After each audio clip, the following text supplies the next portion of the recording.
Masih bersama saya Rahayu Jafar dan kembali Anda saksikan berita Mataram hari ini. Dampak kekeringan meluas, Pemda tetapkan status tanggap darurat kekeringan.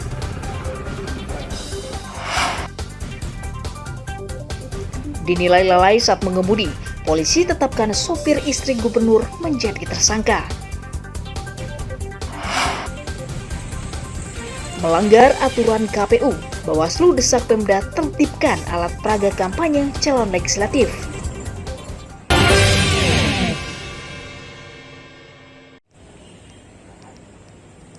Badan Pengawas Pemilu Kabupaten Lombok Barat mendesak pemerintah daerah segera menertibkan alat peraga sosialisasi pemilu 2024 karena menyalahi aturan.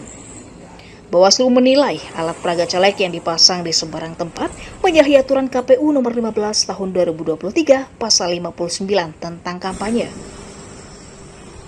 Pemasangan alat peraga hanya diperbolehkan untuk sosialisasi, bukan menunjukkan identitas nomor urut dan nama bakal calon. Bawaslu mendapati ratusan alat peraga dipasang dengan memanfaatkan fasilitas publik seperti tiang listrik, pepohonan, halte bus, hingga di trotoar jalan protokol. Hal itu juga melanggar peraturan daerah nomor 1 tahun 2023 karena mengganggu kenyamanan masyarakat. Terkait dengan APS ini, di PKPU 15 tahun 2023 tentang kampanye, di pasal 79 itu diatur terkait dengan pemasangan alat peraga sosialisasi. Nah, alat peraga sosialisasi ini adalah partai politik peserta pemilu, bukan calegnya. Nah, di dalam aturan PKPU itu setiap APS itu memang harus dilaporkan. Kalau misalnya mau kita strike, dia harus dilaporkan kepada KPU dan Bawaslu. Tidak boleh dicantumkan di dalam alat peraga sosialisasi itu adalah visi misi, citra diri, atau karakteristik tertentu. Merespons hal itu, Satuan Pamong Praja belum berani menertibkan karena menunggu mekanisme aturan penertiban.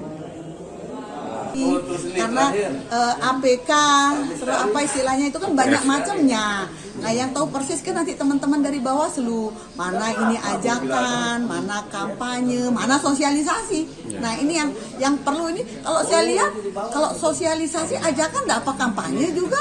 Ah, ini kami juga belum paham. Biar kami tidak salah, kami menunggu dulu dari teman-teman Bawaslu.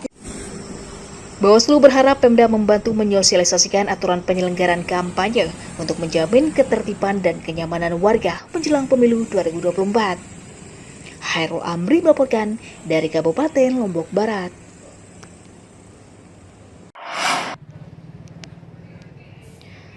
Badan Pengawas Pemilu Kabupaten Lombok Timur akan menertibkan ratusan baliho dan stiker bakal calon legislatif yang terpasang di seluruh ruas jalan kabupaten. Pemasangan baliho dinyatakan melanggar dan dinilai mencuri start kampanye, padahal KPU baru menetapkan daftar calon sementara. Bawaslu akan bersurat ke semua partai agar bekerja sama mencabut baliho atau stiker yang sudah terpasang. Jika masih membandel, Bawaslu akan menertibkan seluruh alat peraga yang dipasang di fasilitas publik dan jalan raya yang mengganggu keindahan kota dan kenyamanan pengendara. Kalau misalnya ada aktivitas yang identik dengan kampanye, misalnya pemasangan baliho, spanduk, yang di dalamnya ada ungkapan-ungkapan ajakan untuk memilih, untuk mengajak memilih nomor tertentu, calon tertentu, itu pada dasarnya ada dua hal. Yang pertama, ini bisa dikatakan kampanye di luar tahapan kampanye, itu dilarang. Yang kedua, bentuk sosialisasi seharusnya tidak ada embel-embel untuk ajakan partai, nomor anggota dewan nomor 1, 2. Bawaslu berharap para bakal calon legislatif tetap menjaga ketertiban dan kondusivitas menjelang pemilu dengan tidak memasang alat peraga kampanye sebelum waktunya. Muhtadun melaporkan dari Kabupaten Lombok Timur.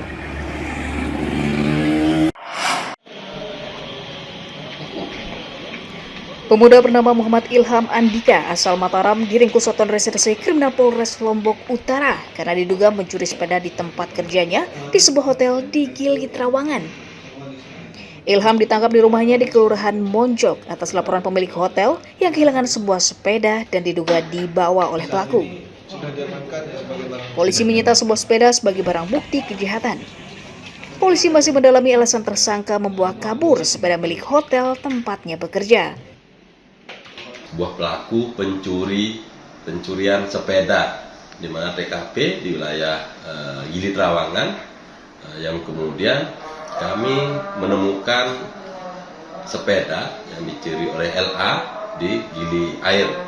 Nah, setelah penelusuran kita di Gili Air, kemudian kami mendapat informasi kaitan siapa yang menjadi pelaku daripada pencurian sepeda tersebut.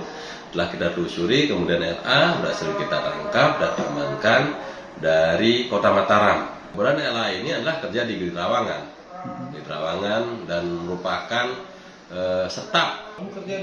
Tersangka awalnya hanya berniat meminjam sepeda tersebut, namun akhirnya ia menjualnya seharga Rp400.000. Udah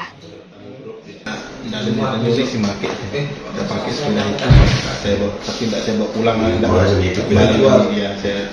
saya bawa pulang ke mes, dan di mes ketemu sama teman itu, barulah di situ ada timbul. Atas ulahnya tersangka terancam dijerat pasal 363 KUHP tentang pencurian dengan ancaman hukuman pidana 7 tahun penjara. Awaludin melaporkan dari Kabupaten Lombok Utara.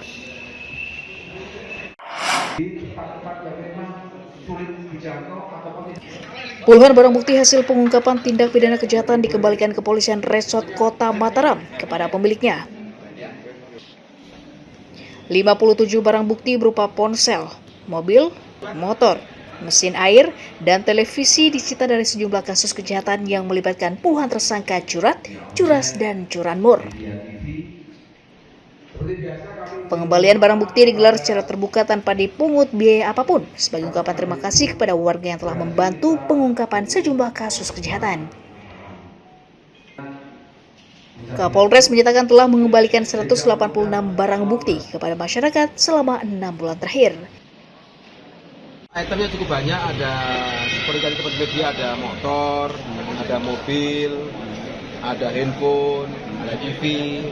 Namun sekali lagi, seperti tadi tempat media, kami mohon doa restunya, karena ternyata ada barang yang sudah hilang 3 tahun, ada yang sudah 2 tahun, dan barang itu ketemu. Dan kita kembalikan kepada si pemilik barang. Sekali lagi saya mohon waktunya kepada masyarakat Kota Mataram yang mungkin masih menunggu barangnya yang belum ketemu. Kami mohon doanya agar barang itu bisa segera ketemu dan kami bisa mengungkap berkaitan dengan perkara-perkara tersebut. Pengembalian barang bukti disambut antusias warga yang tidak menyangka barang miliknya bisa kembali lagi. Ya, Jamret di mana? Di Bertais. Bertais? Ya, pas pagi subuh. Ya. Gimana waktu itu? Pas waktu di Jamret gimana? Ibu mau kemana? Jalan ke pasar sih subuh-subuh. Terus tiba-tiba diambil. Enggak ada, kita perlawanan sih, cuma kan nggak bisa kita tahan, kita bawa senjata waktu itu. Terus sekarang setelah kembali barangnya gimana, Bu? Ya, syukur aja sih, nggak kita sangka-sangka sih kalau ketemu. Kita berterima kasih aja sama Kapolres dulu, Pak. Bu siapa nama? Polisi memastikan pelaksanaan operasi pekat menyasar para pelaku kriminalitas di wilayah Polresta Mataram akan terus digencarkan untuk menjaga kondusivitas menjelang pelaksanaan tahapan pemilu 2024. Awaludin melaporkan dari Kota Mataram.